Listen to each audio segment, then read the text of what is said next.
En ascenso. Bote a tierra.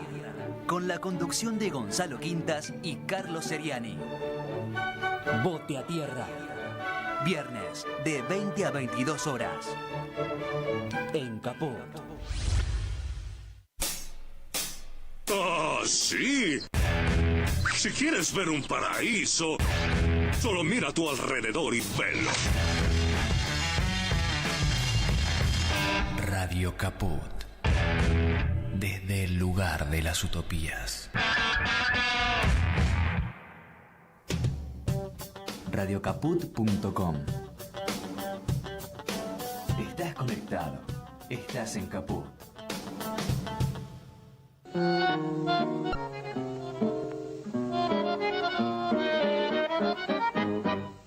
La batalla del Prado en Caput.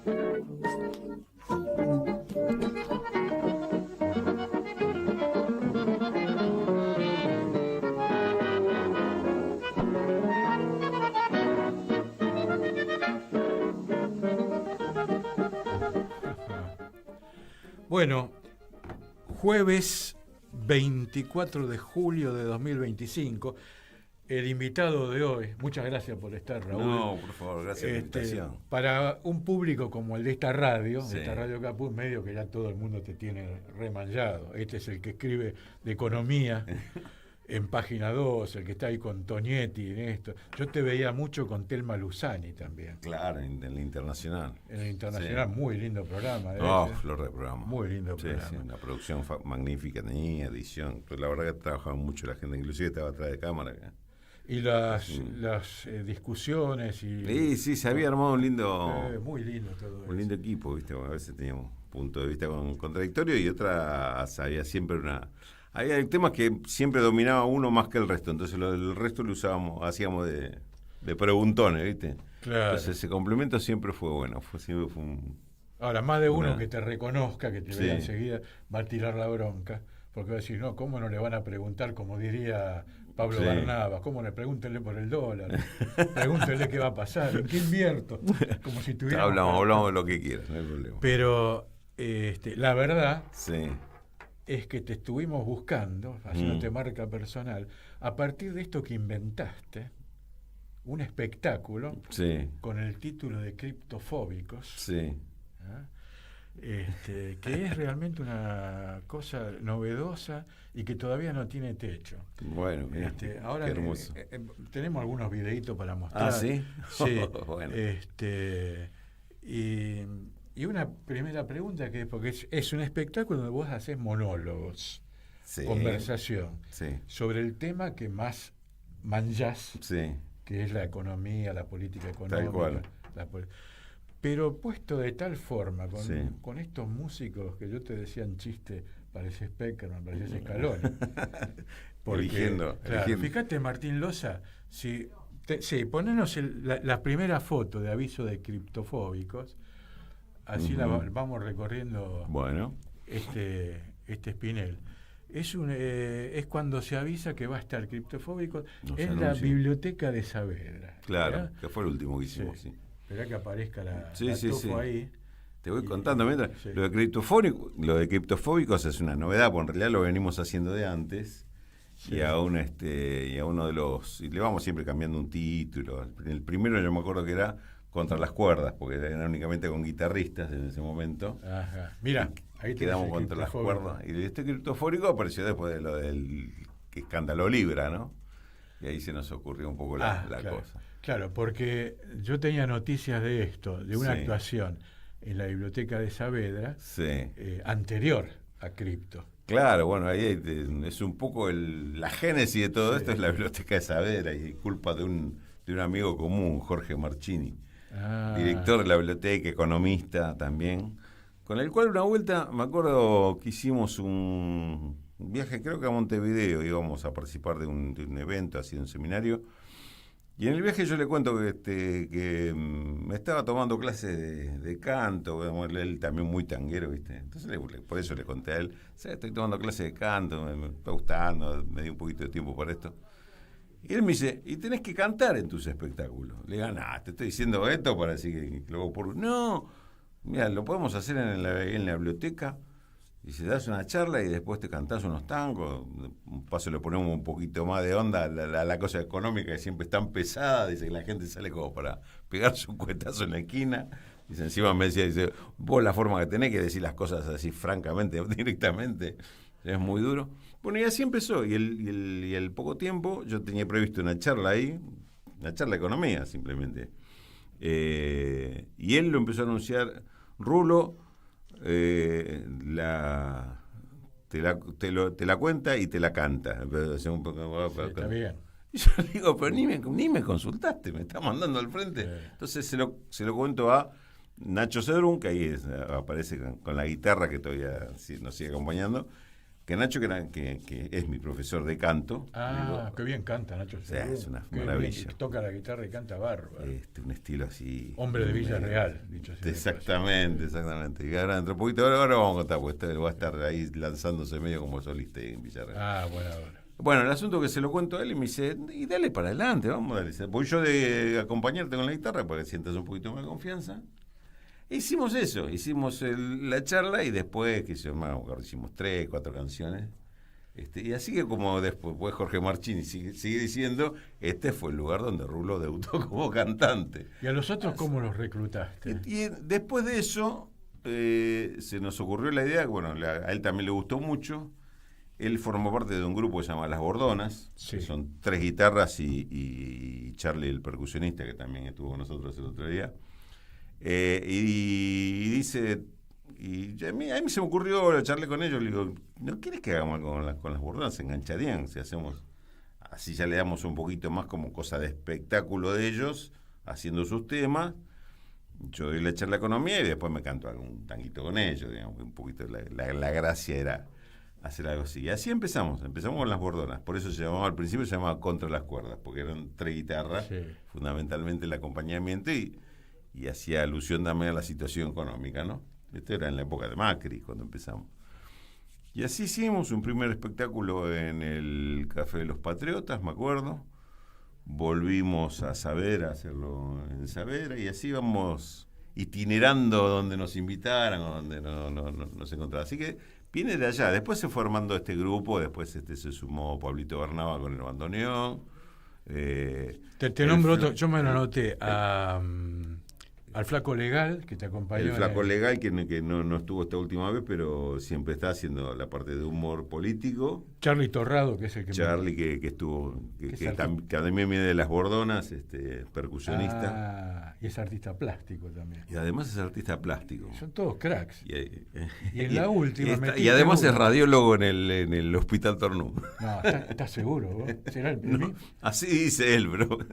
Es que una vuelta inclusive me acuerdo porque lo comentó al aire, había escrito un libro sobre el tema de su oficio, profesión, que sea de radiólogo, y estuvo con Víctor Hugo y le regaló el libro. Y Víctor Hugo después comenta y dice, la pasión que tiene este muchacho, dice, pues lo fui a ver tocar y me regaló el libro de radiólogo. Dice, no sé si lo voy a leer alguna vez, pero me entusiasmó la pasión que tiene por lo suyo, ¿no? Fíjate, Martín Loza, prepárate el video 4, que es el video Vieja Viola, porque ahí nos ha llevado la deriva. Ahora, bueno, me faltó que en el último espectáculo incorporaste un rapero, Villa MC. Villa yo MC, le pregunté, así MC, que decir Manuel Carlos. No, ese dice, me explicó que en el mundo del rap. El mundo del rap es como si fuera una categoría, no sé cómo llamarlo, pero sí, viene después me dijeron que el origen es maestro de ceremonias, pero no sé por qué vinculan. Él se llama Francisco Villa, Fran Villa, es el nombre de él. Yo lo conocí en una presentación de un libro que hizo un grupo que se llama La Neurona Rebelde, que son todos pibes que son muy estudiosos y investigadores y demás, y este chico hizo la presentación al final, y me resultó, yo había estado en la presentación del libro, y me resultó muy llamativo lo que hizo, y con mucha profundidad, inclusive las letras, cosas que hasta ahora yo no le había dado mucha bola al tema del rap y el yo mensaje. Tampoco, yo ahora me acabo de hacer y después me pregunté por él, me quedé charlando con él, qué sé yo, y yo le dije, mira, nosotros hacemos un espectáculo, algún día te voy a invitar. Dice, me encantaría que sea. Y después me enteré de la historia de él, que es un pibe muy militante, no solo rapero y participa con la parte musical, han hecho, sobre todo, él es de San Juan, pero estuvo viviendo en San Luis, hizo mucho laburo social allá y hace encuentros de raperos, viste que ellos le llaman riña de gallo, como la vieja. No sabía eso. La vieja espuja de los payadores se llamaban también riña de gallo. Bueno, viste que vos decís... y hacen esas cosas para recaudar plata para mantener un comedor.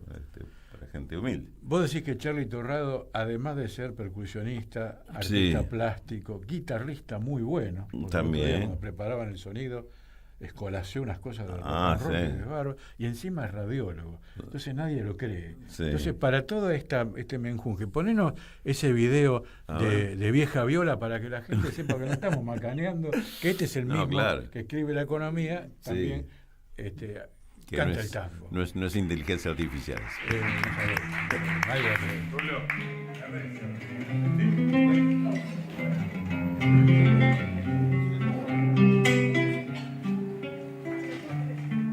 Vieja Viola.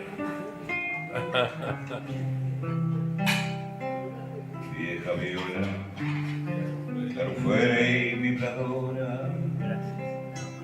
noches de parranda y pedí, la serenatas a la lora, que es dueña de mi cuore, y la trompa que sufrí. ¿Cómo estás? Abandonada y silenciosa, después que fuiste mi sueño de cantor, quien te ha oído sonar pampa y melodiosa, me nos dice soy la diosa de mi pobre corazón. Ahora se va y la mar es puro cuento.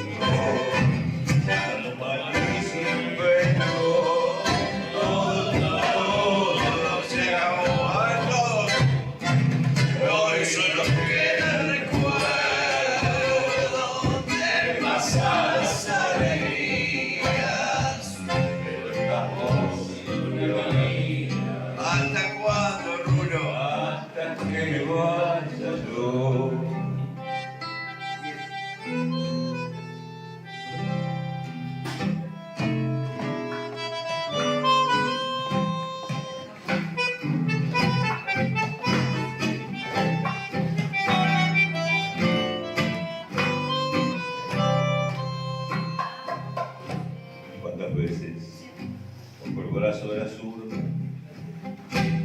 cuidándote del sereno de café?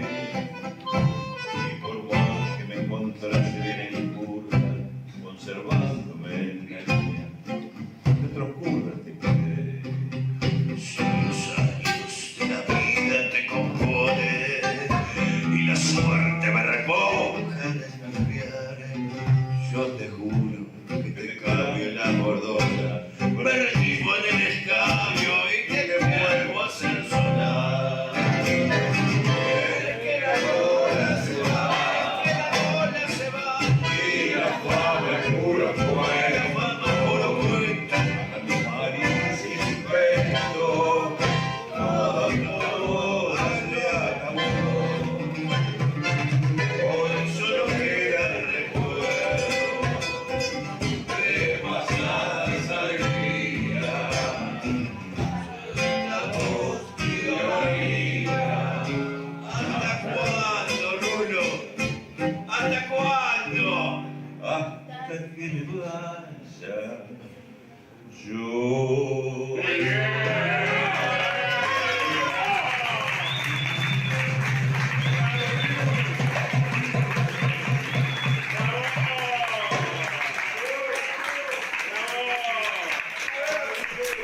Bueno, la ovación indica, esto no era inteligencia artificial, No, ese era vos, el Flaco Legal, claro. Pablo Barnaba, Nacho Lebrun, Nacho Cedrún en guitarra, y allá al fondo se lo veía también a Charly Torrado. Charly Torrado. Y la gente de verdad, la mesa que a mí me tocó, eso era el Palacio El Victorial, de la calle Piedra, estaba, me acuerdo, Alejandro Tarruela, claro, y estaba Oscar Laborde.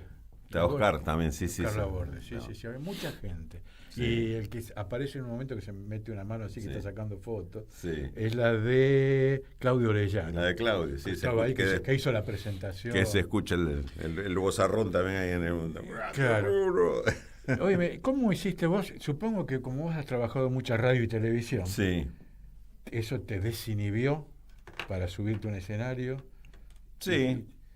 No tenés ningún problema. No, la verdad que no, sí, es cierto, eso me desinhibió eso y yo creo que más que la radio, la actividad gremial me parece que me desinhibió. Hablar frente a las asambleas y... Me acuerdo que... me acuerdo yo trabajé en la época de la época más conflictiva de La Razón, la época y fui delegado ahí en la época de La Razón, cuando fue el cambio de La Razón de Laíño a Timerman, que fue un pelote eso, que después terminó en tomas inclusive, pero ahí tuve inclusive en las tomas que hacíamos plenario de delegados y demás, alguno cada tanto recuerda y aparece algún videíto también de la época de yo hablando en las asambleas como delegado de La Razón, como la interna anfitriona de todos los delegados que venían de otros y tener que hablar, tener que exponer como del conflicto, que estaba muy vinculado a la conducción en ese momento de la Unión de Trabajadores de Prensa, que inclusive coordinábamos un poco cuál iba a ser la actividad y el mensaje, y ahí tengo muy presente algunos encuentros muy importantes donde planteábamos inclusive la estrategia del conflicto, cómo se llevaba, cómo se lograba respaldo, apoyo. Me parece que lo que más me entrenó en hablar en público fue eso. Y después las asambleas de gremio también me tocaba, siempre me pedían que... Claro, porque el tema de la desinhibición y de la primera vez, eso es todo un tema. Me acuerdo de Mario Faris, un profesor de bandoneón, que mandaba a los estudiantes de bandoneón a tocar al subte. Dice, así te acostumbras que con el ruido, con todo, llega un momento que no te importa nada. No te importa nada, claro. Y te hago otra cita, que es Eduardo Falú. Decía que Abel Fleury había sido un gran guitarrista, pero que se ponía muy nervioso cuando tocaba en mirá público. Vos, claro. ¿No? Claro. Mirá qué cosas... El otro día me contó algo de eso. Viste que con el Tata Cedrón está haciendo un espectáculo con Alejo de los Reyes, un pibe que es un fenómeno que vive en Estados Unidos. Están haciendo un espectáculo sobre un músico uruguayo poco conocido, el folclore uruguayo, que es Osiris Rodríguez, creo que no, a ver si no me equivoco con el apellido. Pero cada vez que viene el chico a Buenos Aires, inclusive ahora lo van a hacer el mes que viene. Y un día lo suben a tocar al padre de este muchacho, que parece ser, pues, lo dicen, me hiciste acordar porque fue alumno de Abel Fleury. Bueno. Tipo una bestia, un tipo muy formado. Y después hablando con él me decía algo parecido. Dice, a mí me da mucha vergüenza tocar en público. Dice, y subí porque está mi hijo al lado, que si no sé si subía. Dice, no me acostumbré nunca, un tipo grande, más grande que nosotros, te diría, y tenía me sorprendió cuando me hace ese comentario. Claro, y sabés que otra... De ese miedo escénico, ¿no? Sí, y hay otra cosa que a vos te debe favorecer, que tenés voz potente. Viste que los directores técnicos de fútbol, para gritar, tienen uno que grita. Claro. Decirle que al segundo que pone uno que tenga voz que llegue. Porque si vos no tenés voz fuerte, ¿cómo hacés? Bueno, vos sabés que una de las primeras cosas que tuve que aprender cuando me empecé a cantar tango, que Nacho me lo decía, dice, cantá con la misma voz con la que hablás. Eso te dijo Nacho. Claro, cantás con voz chiquita, porque es como que tenés miedo, porque no te animás a cantar, porque como que le tenés miedo a... Largate, aparte, sobre todo si vas a cantar tango, largate a cantar con la voz que tenés. Por eso lo pensaba cuando estaba viendo cantar Vieja Viola, que es más charlado, ¿viste? Vieja Viola, la letra, y claro. Y eso a mí me enseñó también a cantar sacando la voz afuera, no con la voz así para adentro, así que te termina cerrando la garganta porque tenés miedo de salir o pifiarle en el tono que vas a hacer. Claro, y también qué cosa rara que tengas un registro grave, fuerte. Sí, claro, llevarlo a eso, llevarlo al canto. Para mí fue todo un trabajo ese. Podría ser director técnico de fútbol. Pues yo, Te gritás a sí, los no tipos. necesito segundos. Sí, Venía sí, acá, seguro. Claro. tipo Coco Basile. Claro. Venía acá, hacía esto y lo otro. Fíjate, Martín, me gustaría que pasáramos un momento que son como 7 minutos, pero Sí. un momento del espectáculo, Ajá. que te muestra cómo es el espectáculo. Bueno. El que dice criptofóbico, ¿y dónde está la guita? ¿Lo tenés ubicado? Avísame cuando está ubicado, Martín, así lo mandamos. Porque Sí. es un momento que se ve ese diálogo que tenés con Barnaba. Ah, sí. Que te dice, Bueno. hablando del dólar. Claro. Y dale, porque también hay un monólogo que yo creo que no nos va a alcanzar el tiempo. Sí. Pero no sé si tenés presente cuando hablaste de la salada. Sí, Explicaste claro. lo de la salada. Eso fue una explicación que yo la he citado Mira. 6 veces. Sí, Te digo, sí, mira, sí, me lo han dicho. Incluso ¿Viste? la productora, la que no aparece en cámara, que también hay que nombrar, Ámbar Rossi, me dijo, dice, cuando vos tomás esos casos concretos y los explicás, ahí se genera una atención mucho mayor. porque es una explicación que digo, Sí, que es un ¿ves? fenómeno, claro, ¿Ves? lo vemos muy de afuera y Claro. explica mucho de la economía real, la que estamos viviendo ahora. Bueno, pasemos un cachito, Sí. Martín Loza, de cómo es el espectáculo. Dale, la dale. muestra gratis. Yo les propongo a ustedes una especie de experimento que hagamos hoy. Si consideramos que es válido este tema de que juntarnos nos da un valor diferente a lo que charlemos, y yo estoy convencido que es así, ustedes podrán salir de acá llevándose de lo que escucharon coincidencias, disidencias, cuestiones que pensamos que los van a hacer pensar. De hecho, hace más de 15 segundos que me están escuchando y veo que te están mirando con atención. Tenemos músicos que también van a dar su aporte a este mensaje que queremos dar. Y ustedes también nos están dando un mensaje a nosotros con su actitud, su respuesta y lo que podamos charlar acá, en los pasillos o en el momento que sea. Me pregunto, y los invito a ustedes, quizá cuando lleguen a su casa o mañana se pregunten, ¿me cambió algo ese encuentro? ¿Cambié algo en ese encuentro? Yo estoy convencido que la respuesta en prácticamente todos los casos va a ser que sí. Y entonces digo, si somos capaces de encontrarnos y lograr algunos cambios en nosotros, digo, primero, estamos rompiendo con esto que les mencionaba al principio, que le escuché ayer decir a Paula Jiménez de Nodal, que está como definido esta mediación de, por ejemplo, de los celulares o de Internet en las relaciones sociales. Nosotros estaríamos, en ese caso, reconstruyendo las relaciones sociales desde otro lugar, desde el lado de comunicarnos, aunque sea para vernos las caras, ver las reacciones. Entre ustedes quizás varios vecinos, pero se están viendo hoy en una actitud diferente a la que pueden tener cuando se cruzan en la calle o en el barrio. Y otros que no nos conocíamos, nos estamos viendo quizás por primera vez y también estamos captando algo de la persona que nos encuentra. Y si somos capaces de cambiarnos a nosotros mismos, pregunto, ¿no seremos capaces de incidir para cambiar ese fin predeterminado que tienen algunas políticas del gobierno y que parecen habernos condenados de movida porque están jugando también a través de esta mediación de la digitalización a que seamos pasivos, a que no tengamos capacidad de respuesta, a que perdamos la voluntad de discutir e inclusive hasta la voluntad de votar, como está sucediendo lamentablemente, y yo no creo que el gobierno esté lamentando eso. Por eso, ese experimento que los invito a que hagamos, que no es nada más que pensar un poco qué nos pasa con este tipo de encuentros, quizás sirva para revitalizar justamente esta costumbre de encontrarnos a debatir. Les digo, para cerrar esta parte, ¿por qué le pusimos criptofóbicos a este espectáculo? Bueno, esto tuvo que ver con el momento político en el que definimos este nombre para 2 o 3 presentaciones anteriores. Fue en el momento, ¿se acuerdan cuando Johnny Kelly le hace el reportaje a Milei, ese que intervino Santiago Caputo, que se viralizó todo eso? Bueno, lo cierto es que salió Milei en ese momento a responder a la denuncia por la criptolibra, y fueron tantos los tropezones que cometió, más allá de que con corrección o sin corrección de Santiago Caputo, que era evidente que le había dolido, que estaba pagando un costo de gobierno. En ese momento parecía que de alguna forma era la primera bala que le había entrado a este gobierno después de hacer cualquier tipo de barbaridades y no tener ningún costo.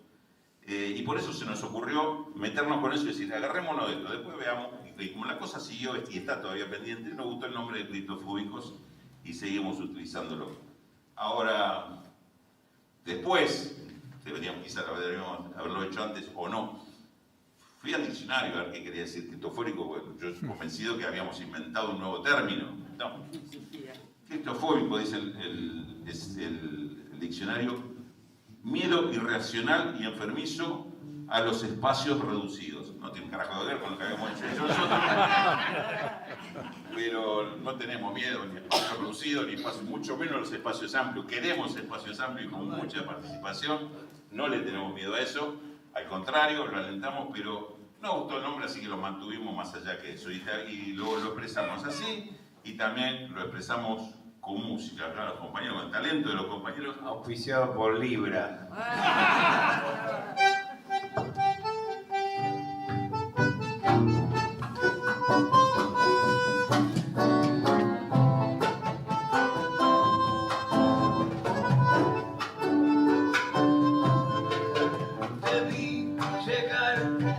De una cripto cuando entras allá y te metiste en X y te lo vi por Libra, jugaste al meme coin, estallaron las redes con tu fraude sport, te vi estafar a todos los boludos sin tener piedad, te hiciste bien el pillo, lo cagaste a todos, te busca el FBI, los bonistas te putean a vos. ¿Y dónde está la guita de Libra Javier? ¿Y dónde está la guita de Libra Javier? Egoísmo y tu hermana se quedaron con la guita de una etapa piramidal. ¿Dónde está la guita de Libra Javier? Todos. ¿Y dónde está la guita de Libra Javier? Egoísmo y tu hermana se quedaron con la guita de una estafa piramidal. ¡Ay, la palma!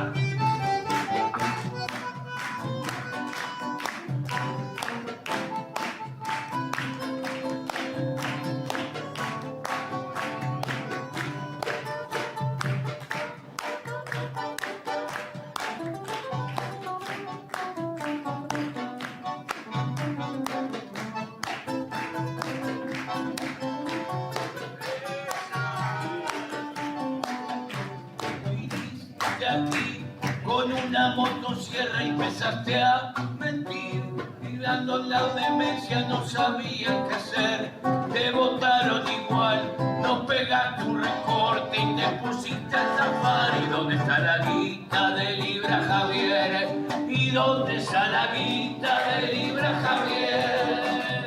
Tu egoísmo y tu hermana se afanaron la guita de la estafa piramidal. A la guita de Libra Javier. ¿Y dónde está?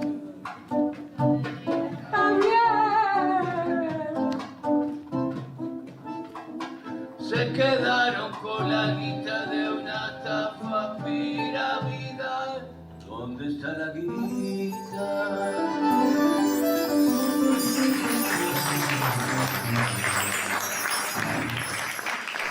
¿Y dónde está la guita de Libra Javier? Qué buen momento. ¿Viste que se va volando este momento? Sí. Son casi 8 minutos. Mirá vos. Se nos hizo así. No, yo la primera que la veo grabado fue que lo hicimos. No, y esa forma de presentarlo se me había ocurrido en los 2 días previos, justamente por eso. Había escuchado a esta compañera Paula Jiménez, que es del mismo grupo, que viene del mismo grupo del rapero. Y ella ahora está directora del portal Nodal, portal de noticias internacionales muy bueno. Y ahora, en una exposición, el día anterior, en el Centro Cultural de la Cooperación, había hecho referencia a este tipo de cosas, como el tema de las redes terminan esto que parece ser una cosa masiva, en realidad nos termina aislando, nos termina que cada uno haga individualmente lo que quiere sin ver la cara al otro, y muchas veces peleándote con alguien que no le ve la cara ni sabe quién es, y lo haces además desde tu no identidad, digamos, no presentando identidades. Pero ahí había mucha gente, ¿eh? Ahí había mucha se gente. movió, estaba llena la sala. Había mucha gente del barrio que se acerca porque el lugar Saavedra convoca, y se dan encuentros muy lindos ahí. La verdad que es Biblioteca Popular de Saavedra. Es uno de los lugares más hermosos que nos toca. Ahora, Raúl de la Torre, vos, tus vertientes, de economista, sí, periodista de economía y tanguero. Gremialista, como te decía. Sí, ¿y de dónde vienen esas vertientes? Qué sé yo, es una mezcla de... ¿Vos estudiaste economía? Yo estudié economía, sí, yo soy licenciado en economía. Bueno, sí. ¿qué va? ¿Primero que todo hiciste eso? Sí. Empecé, mejor dicho, empecé como periodista siendo estudiante. Me enganché inclusive por la bolsa de trabajo de la propia facultad, una revistita muy chiquita, se llamaba Gaceta Financiera. Tuve la suerte que tenía 2 o 3 compañeros periodistas, ya periodistas de profesión, a los cuales le consulté y le digo, che, ¿qué te parece esto? Los 3 me dieron el mismo consejo: sí, si te gusta, metete, es un buen lugar como escuelita de periodismo. Así que me he empujado por ellos y por mis ganas de, con la economía, hacer algo diferente a trabajar para una empresa haciendo costos, y en ese momento tampoco te entusiasmó el Estado, porque estoy hablando de época de la dictadura. Claro. Entonces eso me abrió un camino interesante, una lucecita en un sendero interesante que me gustaba del tema, el análisis, la investigación desde el periodismo, y me enganché y no lo solté nunca más. Esto fue a los 21 años. Claro, o sea que siempre seguiste tu vertiente económica. Siempre hice economía, siempre fui periodista. Comunicación. Sí, siempre fui periodista desde la economía. Por suerte siempre tuve trabajo en eso. Así que volqué todo lo que fue mi conocimiento, mis estudios posteriores. Yo te diría, con lo que yo viví con la dictadura, salí con el título de licenciado, pero para estudiar economía después. Porque lo que me enseñaron, ¿sí? Yo sentía que lo que me enseñaron en ese momento no servía para nada. Después ahora se puso de moda la economía austríaca, así que sí me sirve lo que me quisieron enseñar en ese momento, que era esto. Claro. Entonces, después ya hice una costumbre eso de seguir estudiando economía permanentemente. ¿Y la vena tanguera, de dónde te vino? La vena tanguera viene de mi viejo, que era muy, muy tanguero, pero era un tanguero muy cerrado, muy Julio Sosa, uruguayo además. Sí. Entonces en casa se escuchaba permanentemente Julio Sosa. Yo me acuerdo el día de la muerte de Julio Sosa, fue casi un velorio familiar, yo sin saber muy bien quién era, pero veía el dolor de mi viejo. 1964. Claro, imagínate, yo tenía 7 años en 1964, soy del 57. Te quedó grabado. Y me quedó grabado, y siempre me gustó, y la verdad que siempre escuché tango, siempre de chico, más allá, que seguía la cosa del rock progresivo, de Spinetta, después León Gieco. ¿Ese repertorio lo tenés también? Sí, Manal también, que Manal al principio, una de las primeras cosas que recuerdo, Manal, la pesada del rock, más adelante. Bueno, todo ese proceso lo hice ahí, pero siempre con el tango al costado. Y un salto muy grande para mí fue haber trabajado con Julio Nudler. Claro, sabía de tango un erudito. En página 2. Sí, Julio Nudler es considerado uno de los eruditos más grandes que ha tenido el tango en Argentina, y que inclusive se vinculó mucho con los otros eruditos. Él era economista también. Claro. Con José Govelo, con ¿cómo se llama el alemán que estaba en Goettling.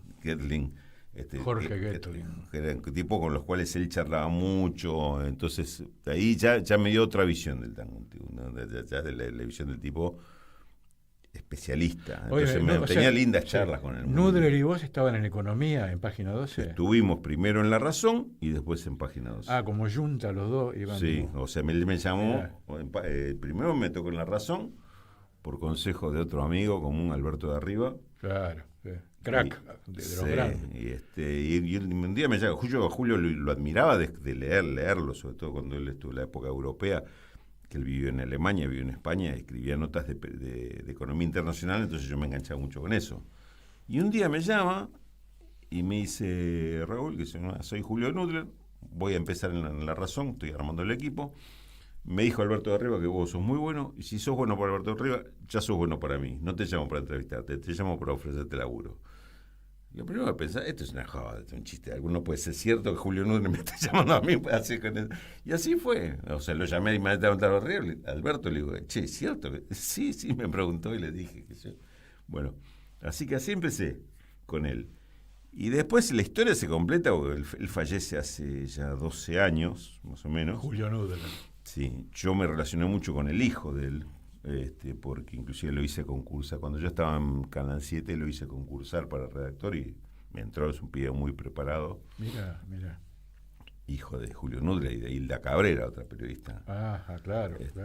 Hacía formación, a Darío no le falta, y después hace unos 3-4 años falleció Hilda. Y me llama, al poco tiempo me llama Darío y me dice, mira, quedó el departamento, que era un pequeño chalet, en realidad, un departamento de mis viejos, quedó libre, va a venir gente, unos amigos de Europa, se lo voy a alquilar a ellos y tengo que sacar todo. Hay muchas cosas de tango, ¿te interesa verla? Sí, dije. Entonces, cosas de tango de Julio Nudler. Era una colección de discos, de pasta, de vinilo, que me dice, llévate todo, es una barbaridad, déjame elijo alguno. Y me dice, no, llévate todo. Bueno, saqué primero una parte, después me dijo, llévate el resto. Apareció un centro musical que se ve que lo había traído de Alemania. Ese le di unos pesos porque él lo quería vender, le ofrecían nada, le digo, no, acá yo te lo doy, me lo llevo yo. Y después, claro, como él ya trabajaba en Canal 7 y yo también, me decía, unos días me dice, ¿vas con el auto? Sí. Bueno, lleva el auto, así cambiamos de baúl a baúl porque encontré un montón de libros y te los paso. ¿Vas con el auto? Encontré unos discos que había en otro lugar. Entonces, tengo una colección en casa que no me alcanza la vida para escuchar y leer todo lo que tengo ahí. Pero lo tenés. Lo tengo, el sí. centro musical lo tenés. Todo, no anda, pero todavía lo tenés. Así que si alguno conoce a alguno que arregle este tipo de cosas, me alcanza el número porque todavía no pude arreglarlo. Pero digo, entre el año pasado entre el año pasado y el anterior, fui acumulando todo eso, que es una joya. Oye, el de tu viejo era Julio Sosa. Sí. ¿Y el tuyo o los tuyos? Y los míos son así por pasión. El tipo que me capturó mucho como cantante es el polaco Goyeneche, y después si voy para atrás, bueno, de Gardel tengo una colección impresionante de discos. Gardel, cada día le encuentro algo nuevo. Eso de que canta mejor tiene que ver con eso, que le va descubriendo cosas. Me gusta Floreal Ruiz, me gusta de los primeros cantantes, me gusta también Corsini. Ajá. Y al polaco Goyeneche y de los actuales, Cucuza, Castieros y claro, Chino Labor, de Ariel Ardit, para mí es el trío. Claro. Genial. Y por suerte tengo relación con los tres estoy vinculado. Qué bárbaro, los cantores. Sí. Oíme, ¿y al polaco Goyeneche lo llegaste a conocer? No. No lo conociste. No lo conocí. Podías haberlo conocido. Y podría, pero me enganché muy tardíamente en eso de ir a espectáculos y vincularme con... ¿Y del lado de tu vieja, también tangueros o no, otros tíos? No, eran... Más bien aunque no ninguno tocaba, cantaba, pero más afición por el folclore, porque eran todo ¿Y a vos te gusta el folclore? Sí, ahora me va gustando cada vez más, porque ellos eran del norte, mi vieja tucumana, y los hermanos entre tucumano y salteño, ¿viste? Era una familia que fue bajando y fueron naciendo en distintos lados, pero... ¿Y vos en qué barrio naciste? Yo nací en Colegiales, y concretamente en el... Nacer, fue en el Pirobano. En el Hospital Pirobano, sí, claro. Pero vivíamos ahí por el Cano y Delgado. Mi hijo tenía la librería ahí. Y ahí ¿una librería de qué? ¿De libros o de útiles escolares? De papel, de útiles escolares y también papelería y cartonería mayorista, digamos, para comercio. ¿Y hay economistas en tu familia que hayan...? No. Nadie. ¿Por qué te agarró a vos la economía? Me gustó de chico y me entusiasmó mucho un profesor que tuve en la secundaria, Carlos Enrique Frade, con el cual sigo teniendo, por el momento que tuve hasta no hace tanto, vinculación, que fue nuestro profesor. Yo hice la secundaria en un colegio muy chiquito, colegio parroquial, en el Instituto San Pablo, ahí de Chacarita. Y Carlos Frade, después me enteré, con la historia que él empezó en el primer... O sea, nosotros íbamos abriendo cursos. Cuando hicimos el primer año, lo único que había en el colegio era ese primer año. Y abríamos el segundo, el tercero, cuarto y quinto, claro. Por lo cual somos los primeros egresados. Claro. Y Carlos Frade fueron los profesores que después me enteré que laburó gratis los 5 años, y únicamente con nosotros. Siempre daba el curso que íbamos haciendo nosotros. Qué tipo. O sea, que egresó con nosotros un tipo muy católico y muy marxista, muy católico y muy marxista, con el cual yo aprendí mucho economía, aprendí muchísimo. Después seguí aprendiendo porque seguí en contacto con él y hasta trabajé con él en algún momento, antes de hacer periodismo. Y para mí fue el primero que le fui a contar que iba a empezar a hacer periodismo. ¿Y te ha ido a ver alguno de estos espectáculos? ¿O? No. Escúchame, entonces, para que vea esto, tenemos otro largo, o sea, de 7 minutos, pero que se van volando. La clase que diste, ya que estamos con la escolaridad, sobre la salada. Fíjate, Martín Loza, el video que dice la salada, porque vale la pena ver la síntesis de divulgación. Claro, que se hace... Claro, siempre tratamos de dar una visión general de la economía, y si hay algún hecho concreto trato de agarrarlo, porque me parece que puede ser interesante explicar un hecho que todos están viviendo pero que no están informados correctamente. Y la salada fue... Me parece que le encontraste la vuelta. Sí. Vamos a ver qué dice Frade, el profesor Frade. Dale nomás, lárgalo, Martín. Las mentiras o las falacias más descaradas pasan como si pasara por abajo del radar, como si nadie las viera, y se sigue hablando que hay una recuperación económica, que los salarios se recuperan, que el consumo se recupera, y que la inflación baja. De todo esto muy poco es cierto. Podríamos analizar estadística por estadística para demostrar que no es cierto, no solamente uno está convencido, me debe estar mintiendo. No es cierto. Lo que está pasando es algo muy diferente. Y lo veíamos esta semana con algunos datos no publicados. Esto lo recogí hablando directamente con quienes participaron de la cosa, y todavía no se han publicado, que tiene que ver, por ejemplo, lo que pasó en la salada. Lo que pasó en la salada es casi una fotografía o un pequeño videíto de lo que... Ese que sí que es el TikTok de la economía argentina, lo que pasó en la salada. Les explico por qué. La salada, bueno, todos más o menos saben, es una feria gigante que trabaja unos pocos días por semana, en la cual se vende cualquier cantidad de productos, donde concurren cientos de miles de personas a comprar cada semana, y con precios muy, muy baratos. Nadie paga un solo impuesto en ese lugar. Son 3 ferias, en realidad la salada son 3 ferias, porque una se llama La Salada, otra se llama Urcupina y la tercera, tengo por acá el nombre, pero están las 3 ubicadas, pues se fue agrandando y se convirtieron en distintas ferias. Claro, cuando cuando el gobierno se mete ahí a controlar, dice, no, pues acá está el problema de las marcas, o sea, marca trucha. Si te meten Adidas o eso, es un producto que Adidas no tuvo nada que ver. Pero también pasa que no es todo marca trucha. También hay otras que no son marca de nadie y son también productos muy baratos. Uno dice, bueno, todo taller de trucho, todo importado contrabando y qué sé yo. Paren, momento. Esto contado por funcionarios del gobierno de la provincia. Mano a mano, conmigo, gente de mucha confianza. ¿Sabés quién me llamó? Me dice. ¿Te acordás? Y me nombra un empresario muy importante, que yo lo conozco porque hace años que tengo vínculo con él. Empresario textil, dirigente de textil, de una gran marca. Me llamó y dice, che, ¿están con el tema de la salada? Sí. ¿Pueden hacer algo para que eso reabra rápido?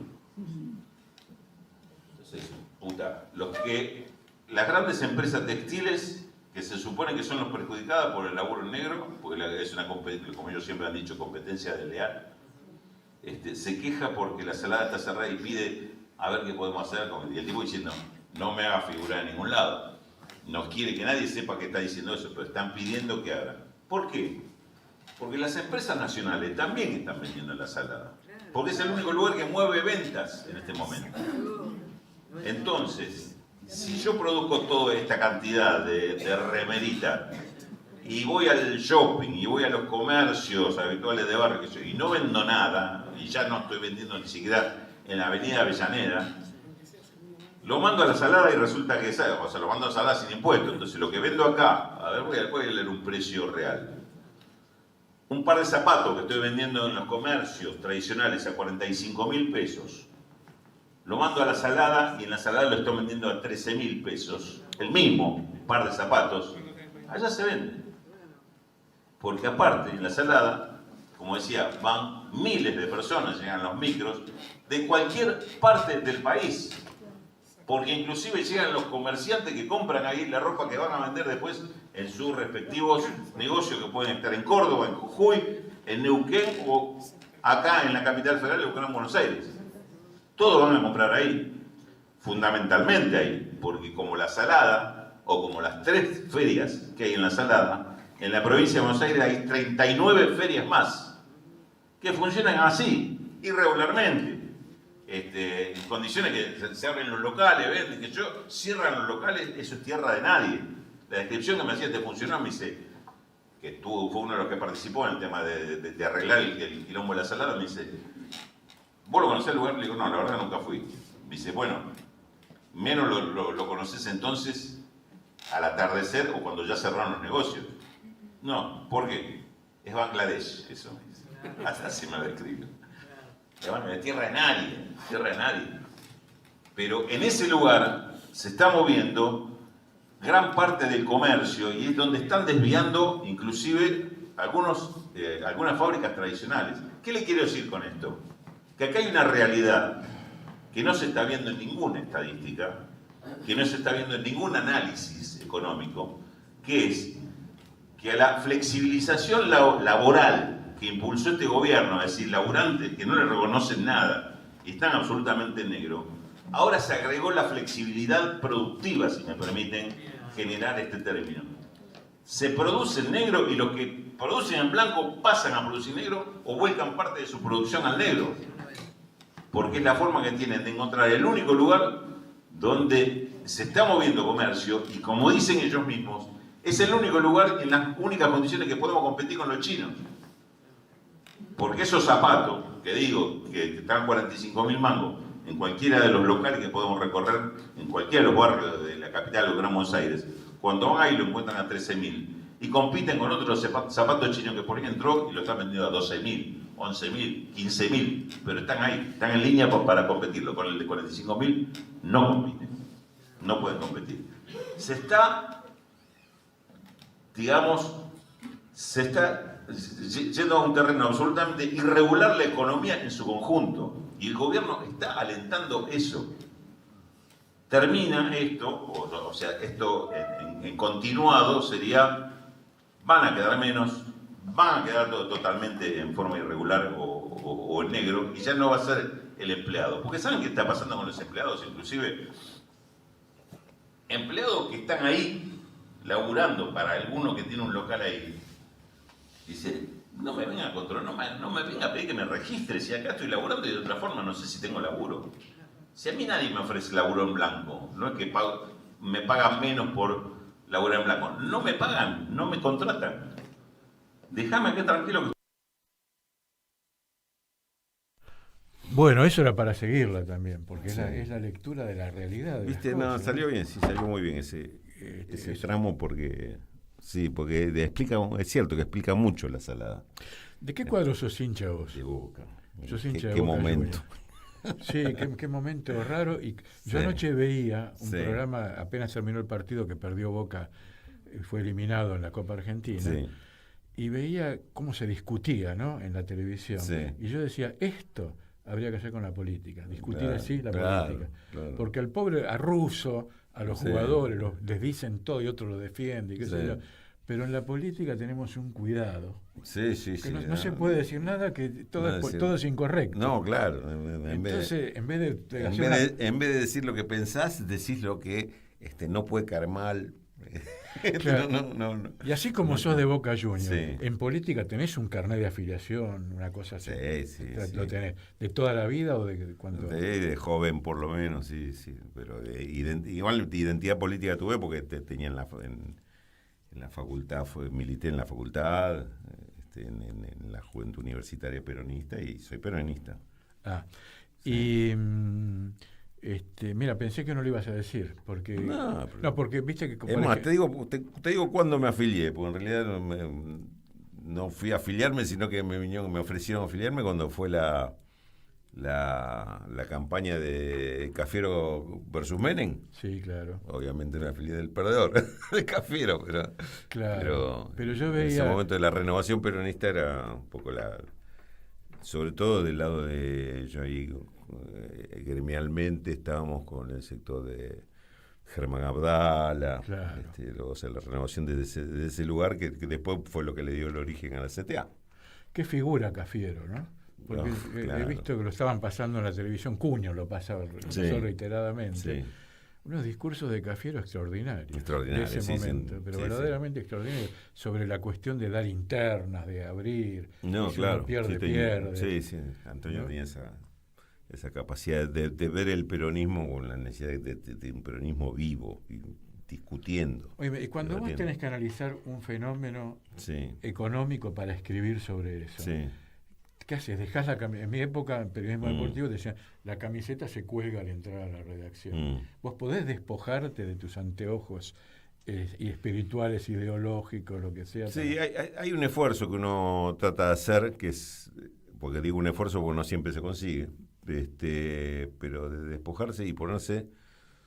Lo que sí no dejo de hacer nunca es pensar quiénes se benefician, quiénes se perjudican de esto, a quién afecta, y de todo esto qué es lo que interesa. No quedarme en que es a veces lo que le corrijo a algunos de los periodistas más jóvenes que a uno le toca editar. No piense la cosa como para qué es lo que te interesa a vos, y de repente me describís algo que es obvio para todo el mundo, pero como vos no lo conocías, haces una descripción larga, pues lo descubriste ahí. Bueno, no, lo descubriste, lo sabes, ahora que lo sabés, escribilo, no le cuentes a todo como el detallecito ese. Como te decía Nacho, cantala con la voz tuya. Claro, cantá con la voz tuya, pero cantá pensando que hay gente que te va a escuchar y le está diciendo algo que por lo menos del tema, claro, es una responsabilidad que me parece que nunca hay que perder. El periodismo vos sos un comunicador. Esto es una cosa que me enseñó Julio Nudler mucho. Julio tuvo, fíjate, tengo 2 minutos para contarte una anécdota. Maestro, profe. Julio le toca ir que yo fui a verlo ese día, en la Facultad de Ciencias Económicas, da una charla. Mejor dicho, había 4 panelistas, y uno de ellos, todo panelista del tema del periodismo económico, explicado para estudiantes de economía. Sí. Y uno de los panelistas dice, periodista joven, dice, el periodismo económico es muy fácil para ustedes que son estudiantes de economía, le va a ser muy fácil hacerlo, pues simplemente es interpretar los hechos, contarlo, y con todo lo que el conocimiento tenemos nosotros lo contamos así fácil. Además, la otra ventaja de este periodismo económico le va a permitir conocer gente muy importante, y yo me acuerdo justo el nombre que mencioné en ese momento. Por ejemplo, yo, haciendo notas para el diario que trabajaba él, lo conocí a Franco Macri, alguien que uno admira, y que jamás pensaste que podés llegar a sentarte frente a él y charlar, y yo lo conocí a Macri gracias al periodismo, y qué sé yo. Le toca hablar a Julio Nudler después, y dice, perdóname, pero tengo que refutar todo lo que dijiste, no puedo evitarlo. Que vos digas que el periodismo económico es fácil de hacer, es lo mismo que yo te dijera, ser cirujano es fácil, ser abogado fácil, ser colectivero fácil. Por ahí lo difícil es hacerlo bien. Lo podemos hacer cualquiera, pero hacerlo bien lo difícil es eso, porque como periodismo económico tenés que saber qué es lo que querés decir y qué es lo que necesitas decir determinado hecho. Y muchas veces es una nota y llegas a la conclusión, esto no sirve para nada. Y hiciste un gran esfuerzo, pero la conclusión tuya es, esto no sirve. Entonces eso no es una nota. No fuerces una nota donde no existe. Esa es una parte de hacer buen periodismo. Y si la otra, lo que acabas de decir, por más que lo admires o lo odies al tipo con el cual vos estás entrevistando, vos en ese momento sos el interlocutor entre la gente y ese tipo. Entonces vos lo que tenés que sacarle a esa persona es lo que crees que a la gente le interesa saber de esa persona, o lo que tenga él para contar. Y vos tenés que hacer ese esfuerzo, no importa dónde te pares, si sos el mayor admirador de esa persona o el tipo que más lo detesta. Vos en ese momento le estás sacando información, no en nombre tuyo, en nombre de la gente que te va a leer. Entonces, no es una cuestión de respetarlo él, es respetar a la gente. Y entonces haces tu laburo respetando a la gente y exigiéndole que a la persona que está hablando con vos, ese gran dirigente o lo que fuera, te respete a vos porque vos en ese momento sos el representante de la gente. Claro. Entonces, ese laburo es muy importante, no ponerte en lugar de, hoy estuve para sacarte después la foto con él cuando termine la nota. Ahí le estás pifiando. Y los periodistas que vos tenés que editar, sí, ¿vienen del área de estudiar economía o vienen del área de estudiar periodismo y vos armás la síntesis? Y hay de todo, digamos, no hay, en general viene variado, te toca uno y uno. Yo no me animaría a decir cuáles me tocaron más que otros, pero sí, lo que tratás de hacer también la síntesis y explicarle, porque hoy vienen periodismo con alguna práctica, con algún ejercicio del periodismo, pero no económico, precisamente. Entonces, ir poquito empapándolo del tema económico y diciendo, agarra los temas sencillos, no te metas con cosas muy complicadas, no quieras explicar lo que no entendés vos. Por ejemplo, ¿qué diría con un periodista que empieza a hacer eso? Y hace tema de consumo, no hagas los temas de finanzas, que te vas a complicar con muchos términos técnicos que primero no vas a entender y segundo son mentirosos. Claro. Entonces el consumo por lo menos decir, bueno, encuestas tipo que no son especialistas en economía, pero que es un almacenero, un fabricante que por lo menos te cuenta lo que pasa. Te va a contar desde el punto de vista de la producción, pero desde el punto de vista del comercio. Eso sí lo podés contar con las herramientas que tenés vos, ¿no? Y no hagas, lo que le tengo que pedir mucho, porque después no se vayan por otro lado, no hagas interpretaciones económicas. Acá lo que está fallando es tal cosa. ¿Qué sé yo? No sabemos qué está fallando. Sí. Vale para... No sos concluyente, ¿viste? Con vale temas para que son todas las actividades. Bueno, que son temas muy delicados, ¿viste? Sí. Lo mismo que decir, bueno... Es que para vos el periodismo es como si fuera para otro medicina. Dice, no, y le pasa tal cosa, entonces debe ser cáncer. Entonces, así tranquilamente dice, ¿vos quién sos para decir eso? Dime una cosa, Raúl de la Torre. Sí. ¿Sos optimista frente a los próximos tiempos? ¿Estás pesimista? ¿Cómo la ves? Me dijeron, Argentina. Una vez lo leí, se lo adjudican a Saramago y a mí me gustó eso. Suelo ser muy pesimista mejor dicho, tengo diagnósticos preocupantes, pero el tema no es que yo sea naturalmente pesimista, es que la realidad es pésima y yo soy realista. Sí. Y me parece que estamos viviendo un momento muy complicado, pero muy complicado, muy mal en la economía por quienes la están conduciendo, dirigiendo, que obviamente el pronóstico de esto termina peor de lo que ya es, y con mucha necesidad de que los sectores que no son parte del gobierno, que son oposición, trabajen en ver cómo se construye una alternativa distinta, que la gente, que fundamentalmente que no dejen que la gente pierda el entusiasmo por la política y la democracia, porque no hay solución fuera de eso. Maestro, un placer escucharlo, cantar, analizar, ver la política, todas estas cosas y su propia trayectoria. Un gustazo, Horacio. Después compartimos algunas de esas filmaciones que yo no las tengo. Sí, está buenísimo. Está todo, tenemos un montón. Muy bueno, muy buen material. Martín Loza, nos despedimos, le dejamos paso a Larry Levy y su troupe de pesimistas. Eso sí que son pesimistas. Sí, bueno. ¿Querés arrancar la mañana bien informado? ¡Rompela! InfoSiberia, las noticias en tu celular. Manda un mensaje de WhatsApp al 1128679078 y recibilo gratis todas las mañanas. Vos sos la única que me haces feliz cuando nadie te dice la verdad. InfoSiberia, las noticias en tu celular. No seas como los demás. Manda un mensaje de WhatsApp y recibilo gratis todas las mañanas. Hoy Chicha se nos fue. En Caput Ana María Cariaga, pero quizás nos sobrevuele con su alma de abuela guerrera. pasan cosas. Para darte a vos, Clara Anaí, esos abrazos tejidos y abrigados. El zapabón. Decir que es merecido es poquito, no hay palabras para describir a Chicha. María Victoria. Con nosotros los nietos era sumamente cálida. Yo no me puedo olvidar de los regalitos que nos traía también a nosotros. Eve de Bonafini. Para mí fue un hermano